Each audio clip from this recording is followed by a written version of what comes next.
Você que está em casa, desculpe, é que fazem perguntas que a gente fica embaraçado.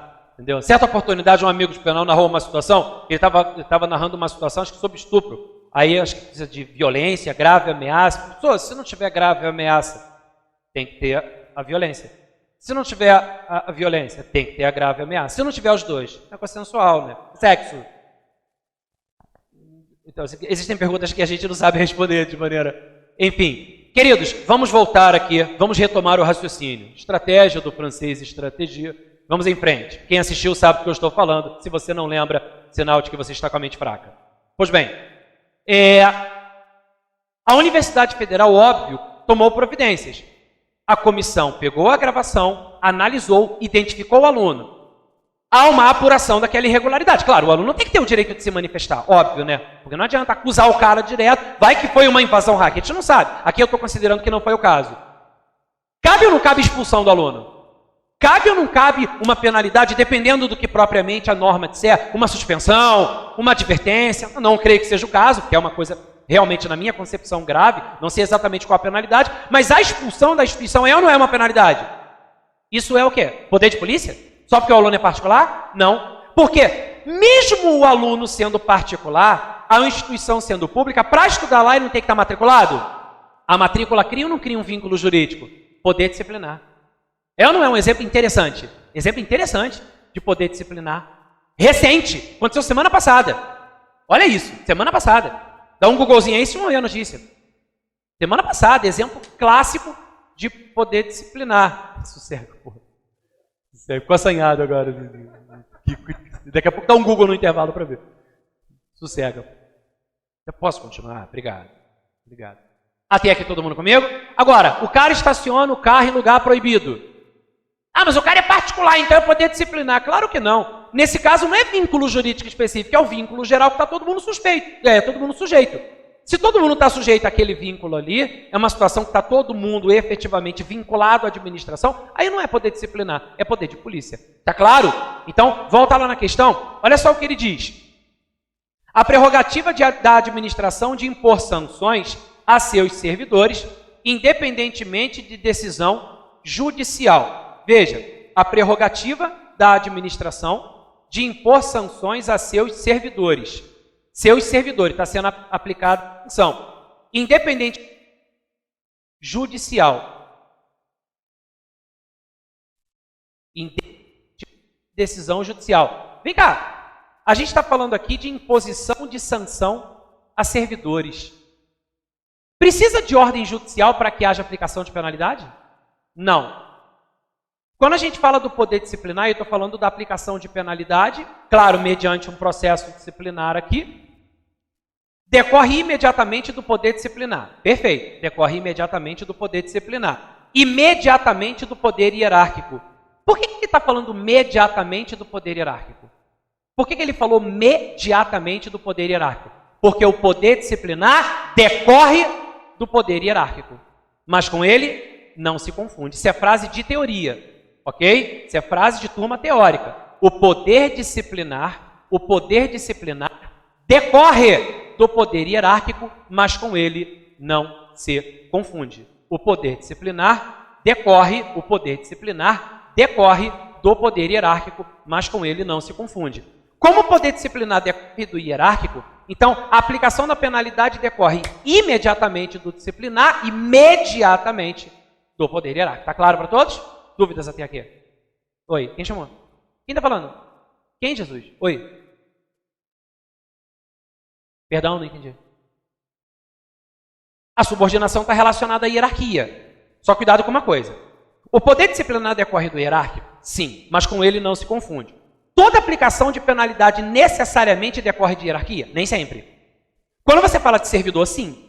Mas quando você fala, por exemplo, de um particular, eu, Mota, sou dono de uma empresa. Participei de uma licitação, ganhei a licitação. Contratamos com a administração. Em razão do descumprimento de contrato, minha empresa foi punida. Isso está relacionado à hierarquia? Não. Está relacionado a uma relação contratual. É poder disciplinar? É. Mas tem relação hierarquizada? Não. Percebeu? Então nem sempre você vai observar a hierarquia propriamente dita quando você fala do poder disciplinar. Pô, aí é direito penal. Eu não decorei essa parte. Só decorei a minha matéria, cara. Por isso que eu falei, as pessoas fazem às vezes perguntas que a gente não sabe. Não sei. Aí eu não sei, pô. E aí eu não estou falando de penalidade. Se o carro... entrar nesse mérito de direito penal está fora do meu contexto. Só decorei a minha matéria.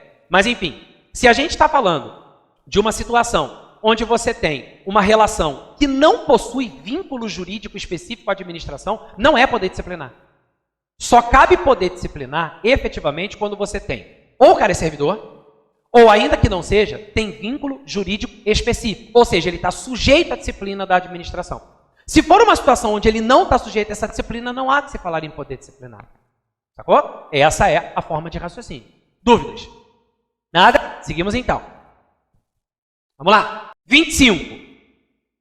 A 25 diz: a investidura em cargo público ocorre com a nomeação devidamente publicada em diário oficial. 25. Certo ou errado? Errado por quê? Porque a investidura se dá com a posse, ok? A investidura se dá com a posse. O artigo 7º da Lei 8.112 deixa isso muito claro. A nomeação é uma forma de provimento, diga-se de passagem originária. A nomeação é uma forma de provimento originária, já que ela não decorre, não depende de um vínculo anterior. A nomeação se caracteriza com o quê? Com a publicação do ato de provimento no cargo. Vou apagar aqui, ok? Então, quando a gente fala da nomeação, o cara estudou para concurso público, estudou para caraca, até um belo dia que eu ouvi isso aqui, ó. A publicação do ato de provimento no cargo. Publicação do ato de provimento no cargo. Aconteceu o que aqui? Ele foi nomeado. Ok? Então, olha como é que essa questão, ela tentou te ludibriar, te enganar. Então, ele disse que a investidura ocorre com a nomeação. Não. A nomeação faz parte do processo de investidura? Faz parte. Mas ela ocorre com a nomeação? Não. Porque uma vez nomeado, ele precisa tomar posse. Tem prazo para isso? Qual é o prazo? 30 dias. Caso contrário, se passar os 30 dias e o cara não tomar posse, ele vai ou não vai ser exonerado? Não, ele não vai. Não vai. Ué, Mota, vai ser exonerado sim. Não, não vai. Por que ele não vai ser exonerado? Simples. Pensa comigo. O artigo 2º do 8.112 diz que servidor é a pessoa legalmente o quê? Investida no cargo. E ele só está investido quando ele toma posse. Se nem posse ele tomou, nem servidor ele é. Como é que ele vai ser exonerado? Ainda bem que eu não sou a banca, hein? Eu ia derrubar metade da sala, hein? Ainda bem, né? Então, uma vez nomeado, ele tem prazo de 30 dias para tomar posse. Se passar o prazo de 30 dias e ele não tomar posse, a nomeação será tornada o quê? Sem efeito. Não pode errar isso.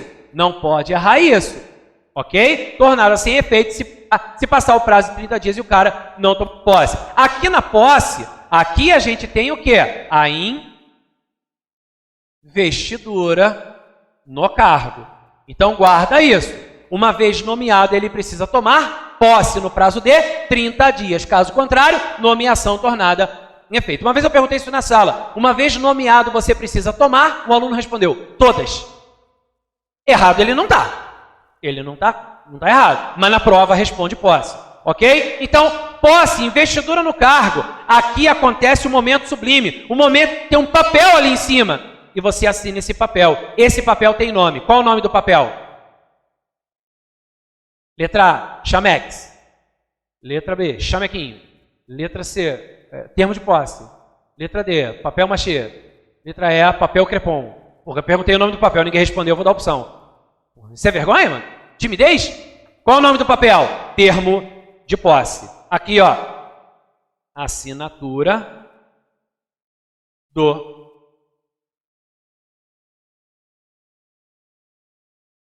termo de posse. Esse termo de posse é o papel que muda a tua vida. Esse é o papel da foto. É o papel da foto. Já chamou, ó. Essa é a primeira. A segunda. E a terceira. Essas são as fotos. Tirou? Ótimo. que tem nesse papel? Nesse papel tem os seus direitos, as suas responsabilidades, as suas atribuições e os seus deveres. Muita responsabilidade. Então, vá bonito. Fica aqui a dica de beleza. Vá de dread. Tá aqui, ó. Direitos, responsabilidade, atribuições e deveres. Assinou o termo de posse? Joia! Agora você precisa entrar em exercício. O que é o exercício? O que é o exercício? Na Lei 8.112 está definido. O que é exercício? Vamos, policiada, vamos. Batidão de exercício. Essa é a proposta, vamos. O que é exercício? É o início do efetivo cumprimento das atribuições do cargo. Se liga nas definições que estão lá. Pode ser um item da prova. O exercício caracteriza o início do cumprimento. Aqui, ó. Início do efetivo cumprimento das atribuições do cargo. Beleza? Então, tomou posse, prazo para entrar em exercício. Qual é o prazo? 15 dias. Se passar o prazo de 15 dias e não entrar em exercício, vai ou não vai ser exonerado? Pensa com calma. Se assinou o termo de posse, já virou servidor? Já. Então, se tomou posse e não entrou em exercício, agora sim, será ou não será exonerado? Será.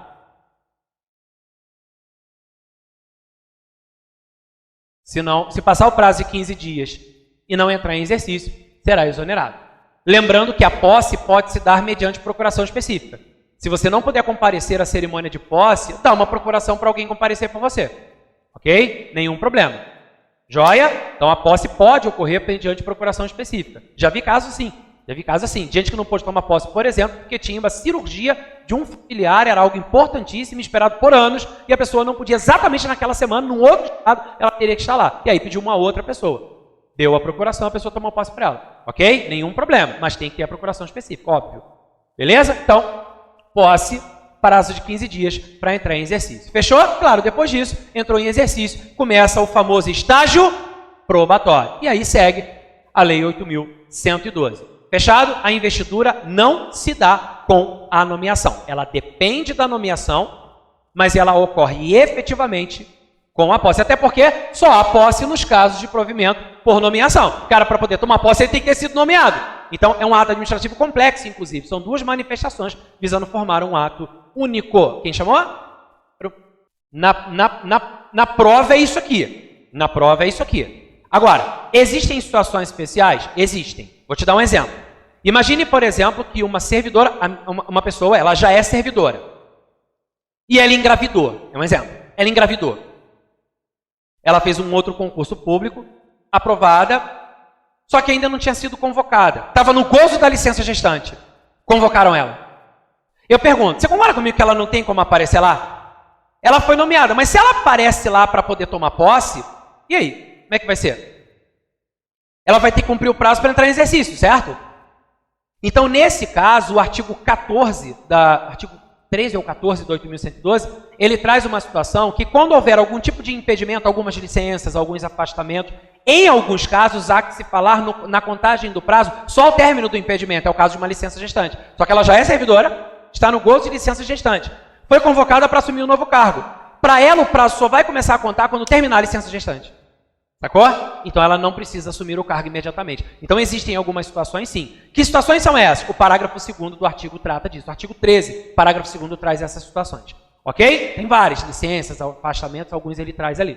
Ok? Então isso aqui é o que de mais importante a gente tem. A resposta da nossa questão aí de número... Peraí, voltei. Questão de número 25. Esse item está errado. Até então, todo mundo comigo? Beleza? 26. A promoção não constitui forma de provimento em cargo público. Porra, essa aqui caiu na prova do processo seletivo do Jardim Escola da Tia Teteca. Pergunto, promoção é forma de provimento? Promoção é forma de provimento. Até porque a Lei 8.112 de 90, quando fala das formas de provimento, Existem 7 formas de provimento previstas na Lei 8.112. Quais são mesmo? Para não passar por isso? Pronto. Para você não precisar ficar lembrando como você está fazendo aí. Isso. Vai para a prova com arerê no pererê. Ok? Então vá para a prova com arerê no pererê. Esse A, vou definir, vocês vão dizer para mim qual é a forma de provimento. Esse A aqui é o retorno do servidor que estava em disponibilidade. Aproveitamento.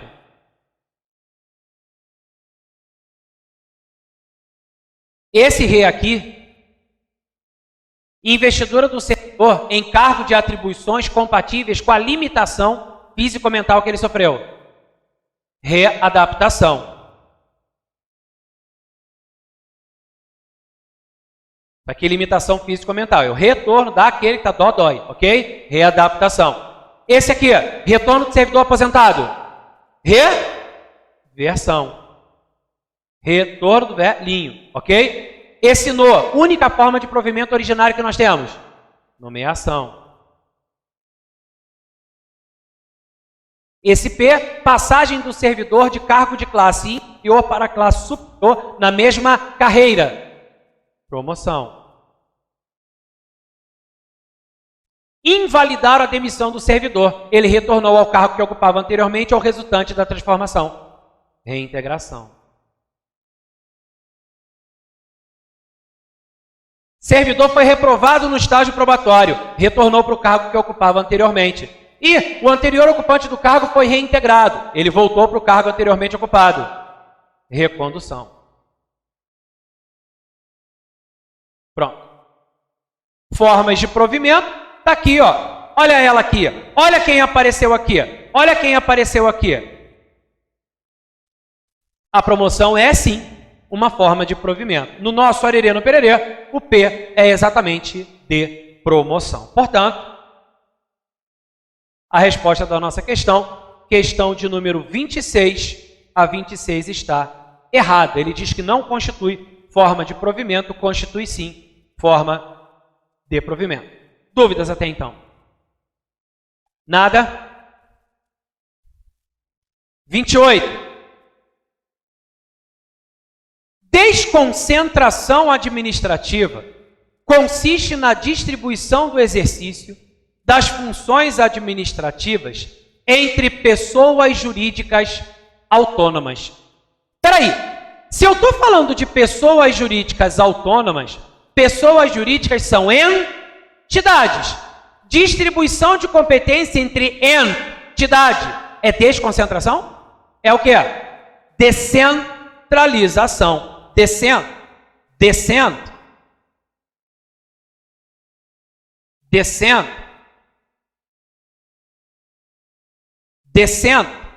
A descentralização é entre entidades. Já a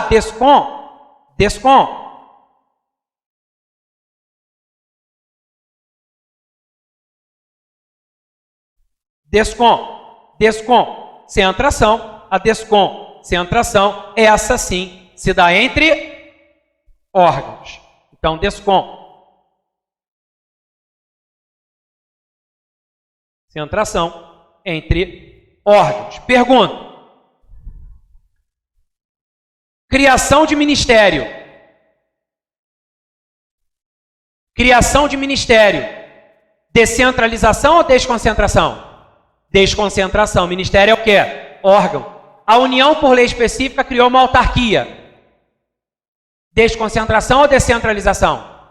Descentralização. A administração fez uma licitação, celebrou um contrato administrativo com uma empresa privada para prestar um serviço público de transporte. Desconcentração ou descentralização? Descentralização, só que nesse caso não é outorga, é delegação. E a delegação é uma modalidade de descentralização. Todo mundo comigo? Beleza? Cuidado para não misturar, acho que essa aqui está bem tranquila, não tem mistério. A resposta aí da questão de número 28, item errado. Dúvidas? Nada? 29. A imperatividade do ato administrativo prevê que a administração pública para executar suas decisões, não necessita submeter sua pretensão ao Poder Judiciário. 29, certo ou errado? Eita.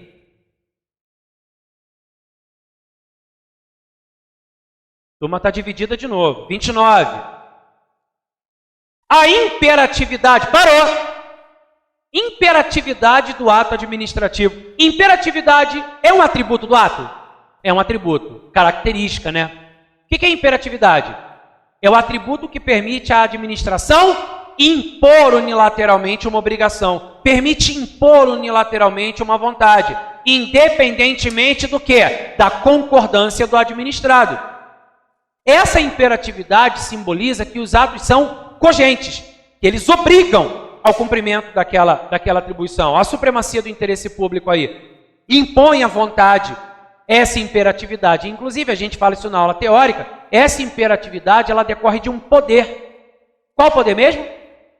Não. A imperatividade decorre do chamado poder extroverso. Decorre do poder extroverso. Poder que permite a prática de atos que interfiram diretamente na esfera jurídica daquele particular. Ok? Essa imperatividade, obviamente, ela não existe em todos os atos. Existem atos que não são imperativos, como atos enunciativos, atos negociais. Esses atos não gozam de imperatividade. Até aqui todo mundo comigo? Olha a definição que ele deu na 29. A imperatividade do ato administrativo prevê que a administração pública, para executar suas decisões, não necessita submeter sua pretensão ao Poder Judiciário. Cuidado com a leitura apressada. O atributo que permite que o ato seja praticado sem a necessidade de ordem judicial é a imperatividade? Qual é? Autoexecutoriedade. Portanto, a 29 está errada. Cuidado, cuidado com a definição. Número 30. A 30 diz: segundo a teoria dos motivos determinantes, o gestor público é obrigado a tomar a atitude descrita como impositiva na lei. 30, certo ou errado? Só uma pessoa respondeu, hein, gente? Vamos. Só uma. O náufrago. O náufrago. Só ele, hein? Wilson. Perguntinha. Não sei o porquê da dúvida, mas o que é a teoria dos motivos determinantes? É aquela que vincula o quê? Vamos por partes.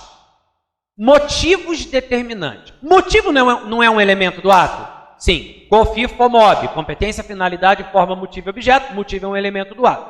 O que é o motivo? Motivo é a razão, o porquê da prática do ato. É o pressuposto de fato ou de direito que serve de fundamento. Ok? Motivo é a razão, é o porquê da prática do ato. Pois bem, motivo é diferente de motivação. O que é motivação? É a exposição dos motivos.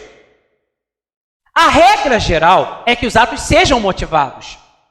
Tem ato que não precisa, certo? Tem ato que necessita de motivação. Quando a administração anula, revoga, convalida, quando dispensa uma licitação, quando declara sua inexigibilidade, quando ela aplica uma sanção, isso tudo tem que ser motivado, tem que justificar, tem que motivar o ato. Tem ato que não precisa. Nomeação e exoneração de cargos comissionados. Cargo comissionado não é de livre nomeação e exoneração, então não precisa motivar. Ok? Independentemente da obrigatoriedade da motivação ou não, se a administração motivar o ato, motivou o ato, aquele motivo alegado fica o quê? Atrelado ao ato, vincula-se a ele. Não é vincula no sentido de ato vinculado, é vincular no sentido de atrelar. E passa então a constituir pressuposto de quê? De validade. A administração tem a obrigatoriedade de motivar, motivou e o motivo é falso. A administração não tinha obrigatoriedade de motivar, ainda assim resolveu fazer, falou pouco e falou besteira. Não precisava motivar, ela motivou e ainda falou besteira, porque o motivo alegado é falso.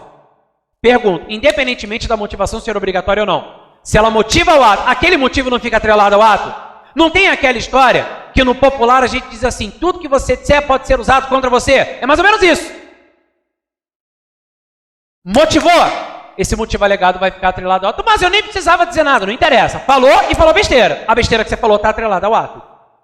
Então isso passa ou não passa a constituir pressuposto de validade? Passa. O próprio nome já diz, teoria dos motivos determinantes. Ou seja, os motivos alegados da motivação são determinantes para o ato ter o quê? Validade.